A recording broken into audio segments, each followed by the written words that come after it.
The Igbo unification movement, in collaboration with the Ndi Nasu Bia sociocultural organization, has brought together leaders, cultural advocates, and citizens under one roof for a landmark event themed Igbo Bu Ofu. The Igbos are one. The gathering seeks to reaffirm the unity of the Igbo people across Nigeria, transcending boundaries and dialects. Stella Ozokwelu reports. The event was a step forward in advancing the unification of Igbo and balancing the southeast geopolitical zone for the creation of an additional state.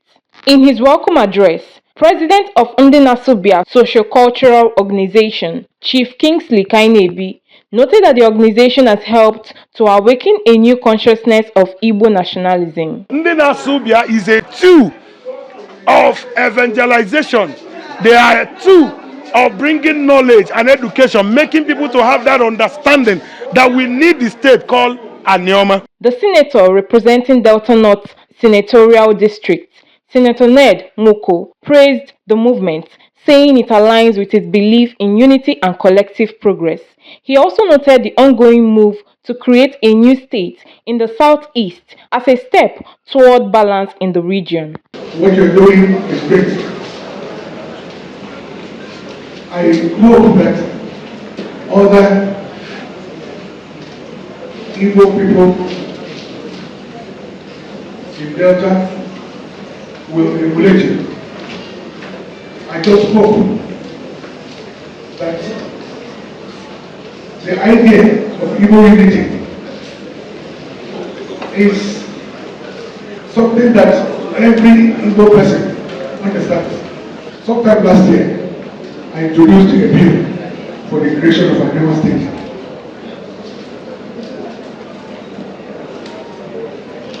That state is meant to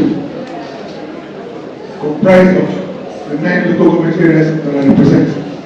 Dignitaries, in their goodwill messages, encouraged the unification of Igbo-speaking people, stressing that unity remains vital for cultural identity and regional development. This group coming together to bring all Igbo-speaking people together in another body is a thing that, of course, is highly commendable and encouraged. They are called with other organizations, the Igbo organizations, to extinguish that misinformation that some part of us are Igbo, some part of us are not Igbos. Guest speakers also shared valuable insights on Igbo unity and the need for collective action. Highlights of the ceremony included the presentation of an award to Senator Ned Nwoko and a cultural troupe display.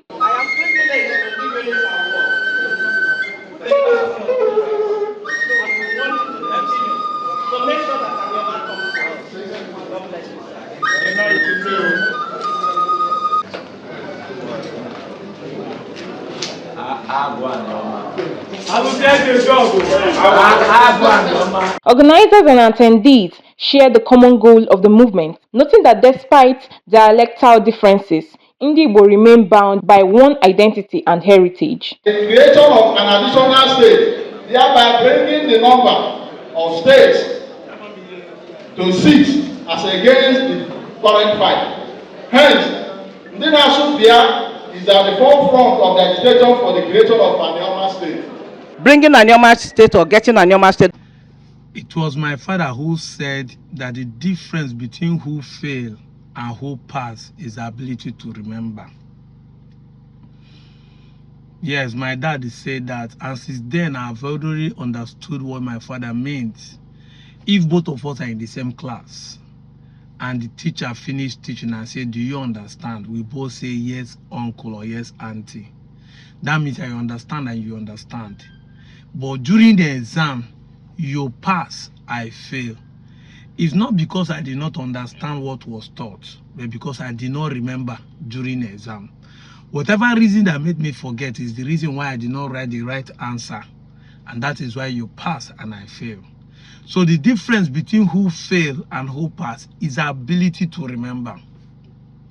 And Nigerians have been stipulated to be the people with the biggest loss of memory.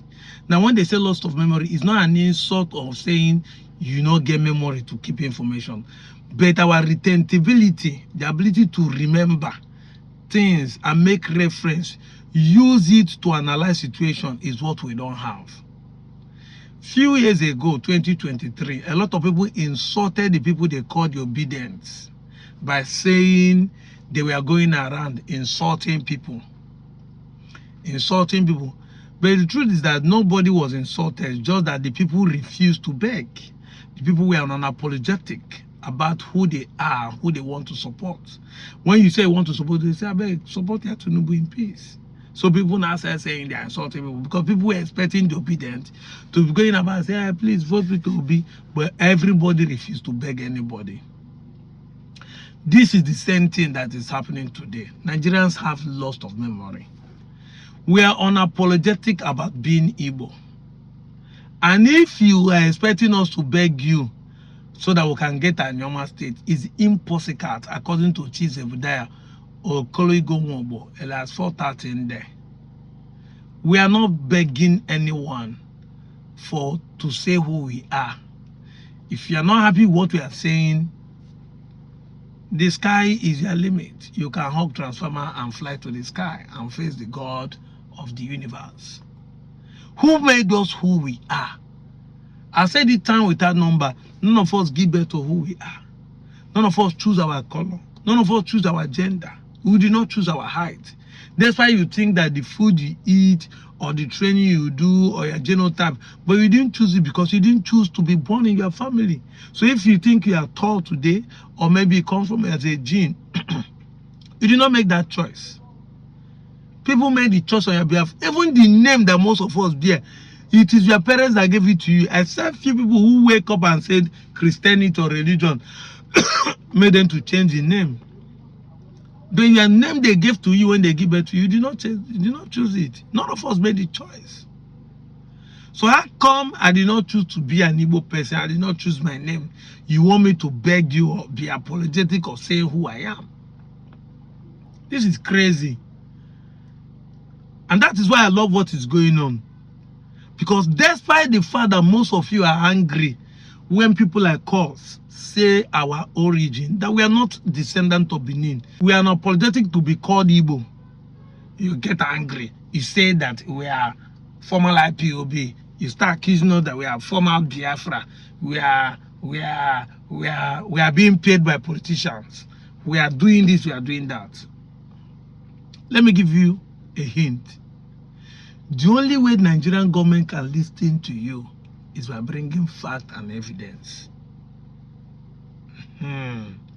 If you can present facts that people like us are formal IPOB, or that we are being sponsored by IPOB, or that we are being sponsored by politicians, because IPOB are not bad people. But if you can present fact that what we are doing is to grab land or to expand the agenda of Biafra, it's fine for you. But the truth is this: I'm an Igbo man and I'm a Biafran. I have to say this. You cannot cajole me and gaslight me not to believe who I am. Yes, we have to tell ourselves the truth. If a Yoruba man says he's a Duduwa, there's no problem. And Yoruba man, a Yariba, says he's an Oduduwa person, no problem. Oduduwa nation, no problem. If a Fulani and Hausa person says he's an Ariwa person, no problem. Why should an Igbo man not say he's a Biafra? Why? You people want to make us believe that we are bad. That saying Biafra means we want to separate. If you don't want us to separate, give us peace of mind.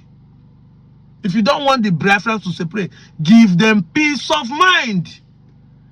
If you're not giving anybody peace of mind in the family, he will file for divorce.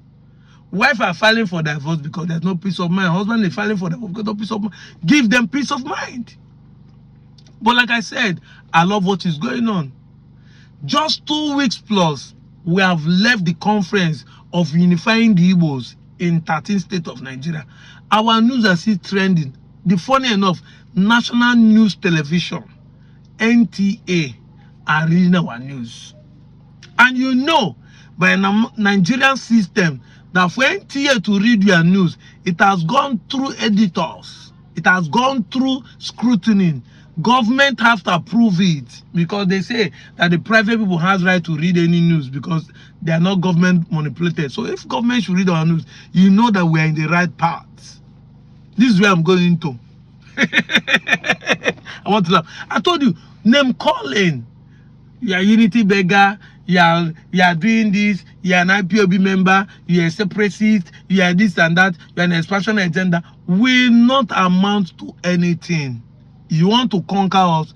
Bring facts and evidence to prove why we are not Igbos. As simple as ABCD.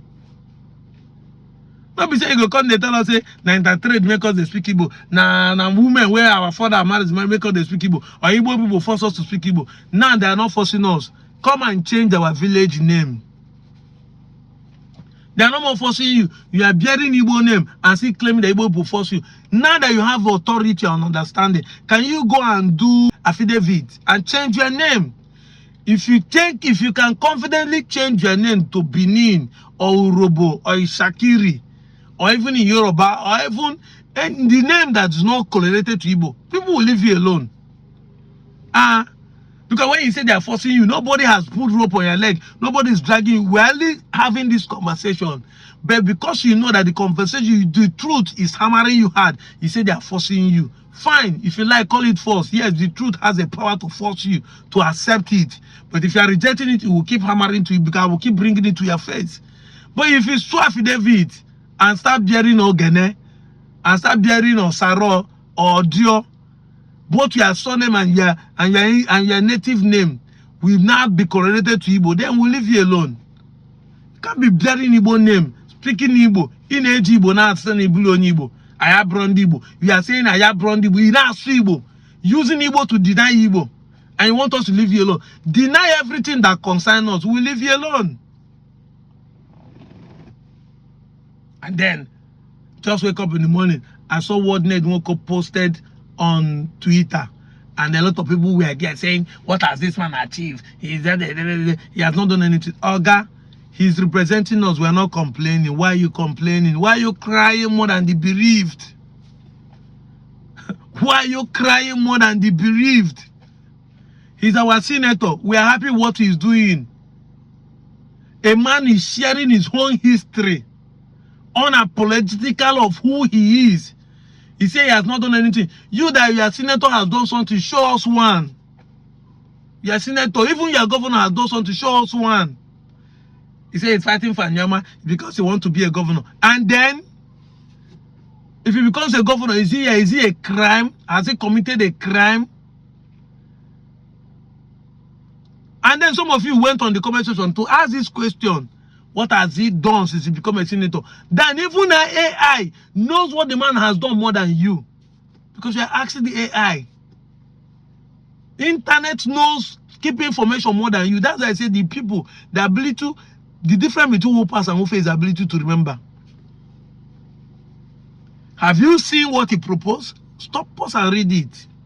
For those asking the question, pause and read it. What he has proposed. The project he has attracted. Pause and read this. Not me write them.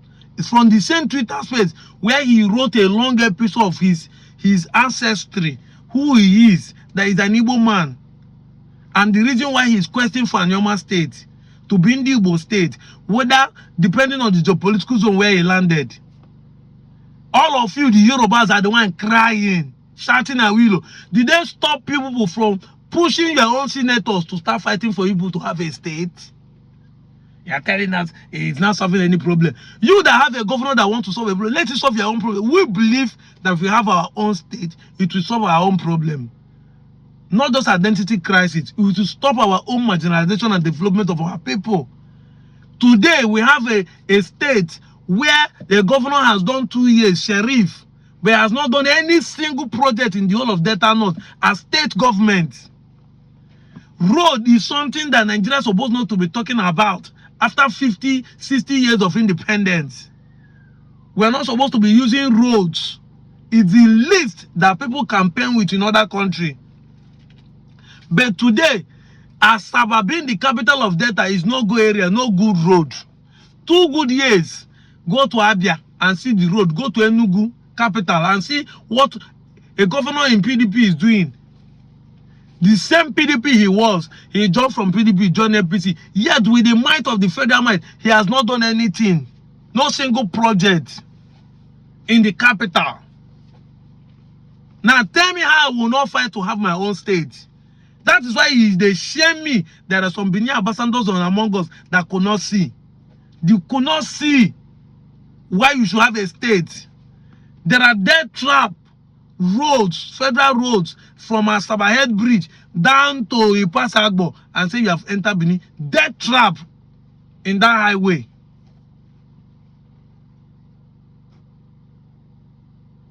And some rumors we are hearing that because Okowa is also fighting the normal state because he's benefiting from this. But that is out of ignorance. If Okowa want to go back to Senate, it's easy when we have a normal state. When we have a normal state, we will be having 3 senators. It's not one in Delta North. If that is what we are looking for. And you can confidently win in a car constituency then as a senator and go back to Senate. Except you want to be greedy. You want to collect the whole of Delta North and still be chopping money as the former governor of Delta State. That is greediness. That is being selfish over the 200 million people. And some of us in the car people are supposed to be seeing this beyond this. We're not supposed to be playing tribal politics in the 21st century. Killing your own personal growth because of one person. You know, like some people will say, it's better for Tinubu to be president than an Igbo person. As if Tinubu become president, 2 years now he has been president, whether you and Yoruba person is benefiting from it. No. Fuel is the same price, waiting I buy, now you buy. Now the same tax all of us they pay. There's nowhere food is cheaper. It's the same problem you are facing and facing. So why can't you get sense? Not say it's not about tribal issue. If Okowa wants to be the senator, he has more opportunity to be a senator if Anyama is greater than that is Delta North. You think APC will give him ticket when Ned Nwoko is ahead of him, even in APC, and also a current senator, then he will not return back again? That is what you should be asking. So there are certain things you people say. We are not supposed to be bringing this in social media, but we have to be telling you because there's no way we pass this information. But some of you need to be listening to some certain things. You need to know the truth and follow it. He has the ability to become a senator then than even now. The chances are even slimmer now that he has done APC. And the governor is an APC. You can't do anti-party to win the election in this case. So it's already gone out of your hand. So if you are fighting a normal state based on saying you don't want Ned Nwoko to take the glory, is one that fight a normal state, or because you want to go back to the Senate, then you are fighting a lost battle. Because if Delta remain, you will not see go back to Senate. Highest is the money that is coming from you to Delta State, which is allegedly, that is what you will be gaining. Allegedly, if they are giving you the money. Because this is speculation. But if you really want to go back to the Senate, having a normal state will give you platform to win the car flood. That is single-handedly, nobody will contest with you. If Ned Nwoko want to remain in the Senate, he will now be contesting on behalf of Denu and the people with other people. Another person can fight for the car at the Okwa and Ndokwa constituency. That is how it's supposed to be. That will put you in the flood of Senate, or else you remain another 4 years and you might not actually go back again. You guys should be seeing something beyond just being selfish and greed. And this is what I'm talking about. By the time you understand the reason why people like us are sitting down on social media to think and make videos, you know we are not doing it because of selfishness. We are doing it because millions of us need to benefit from this. If the state is graded, I'm sure nobody will recognize me and give me any position, either commission or anything, or even SA. But I will be glad that a lot of us are beginning to benefit. There will be more local government creation. There will be more opportunity in the federal and the state. There will be more House of Rep. This opportunity we will have if we grade a normal state. Apart from being an Igbo state, And there's no how the land will live where it is located and move to southeast. You just say name tag. I said it down without number. This particular place we call Anyoma today was once called the West, called Midwest. Today it's called South. So why did if they call it Southeast, did it change anything? What we are trying to change is the way we are being governed. And they are saying they want to bring sit at home in this and that. They want to do this. Are you doing better than those who are not doing sit at home? Abia is a southeastern zone. Are you people doing better than Abia State that are doing sit at home? Schools in Anambra go to school 4 times in a week. But schools in Anambra are still holding Nigerian best record in all quiz and international competition. You that is going 5 days in a week, are you doing better than them? Sometimes you people talk like say we know they think. Am I saying they're going to bring sit at home in Anyoma? No. It is not what we are campaigning for. We need to be telling ourselves the truth. We can't allow that to happen. But my question is this: you that is claiming you don't want sit at home, are you doing better than them? Are you doing better than them?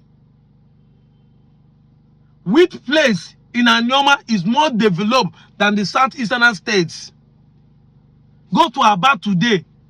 The Aba people are the Enyimba and the one who champion the Biafra agitation more. But their governor is doing better work, developing them. Aba has light, has steady water, has more security than Delta State. Abia has more security than Delta State. You that are saying they are doing it at home, IPOB is doing this. Abia State has better security than the entire Delta State. So tell me what you think you are doing better than them. I've been Ebonyi State. Even the Ebonyi is doing better than Delta State. Oil producing place. Look at how their capital is. Ziggy Zaga. They used to say Onitsha is a dirty place. Or Asaba today is more dirtier than Onitsha. Am I lying to you? Come to Opiwek and see how clean it is. Go to Asaba and see how dirty lump everywhere from the head bridge to the den. The road has spoiled, no drainage. Small rainfall everywhere is flooded. Are you talking to me? If you want, I can show you evidence. I can walk into the street and show you many things. Zeus has crossed over to the Asaba to show videos of these roads that are spoiled over and over. How people goods are falling there. Are we going to be lying to ourselves? Am I not doing it because we want good? If not be people for like hangings in Guamdishu, kidnapping that is happening in Delta North is more than what is happening in the southeast. But people like us are here to tell people the truth and make you understand. If not for Harrison, may God bless that young man, going into the bush with the security and trying to fish out the kidnappers. I've been at the Fulanis and they're not killing you people there more. What are we talking about? I really thank God that a day like this has come. NTA is reading us as a news. That the nation, that to tell that even the government recognize what we are doing in the Nasobia. Thank you and God bless you. And everybody who is supporting the Nasobia. And everyone who is keen into this idea to unite the Igbos. That's why I say I'd rather be called a unity beggar than to be a warmonger. You guys are the one causing disunity. Somebody is trying to unite with his people. You see it as a problem. Then tell me who is destroying Nigeria. I'm saying I'm an Igbo person. I want to unite my brother. You say I'm a unity beggar. You that is not a unity beggar. Why are you destroying unity of others? Are you not the one destroying Nigeria? I'm out of here, Joe.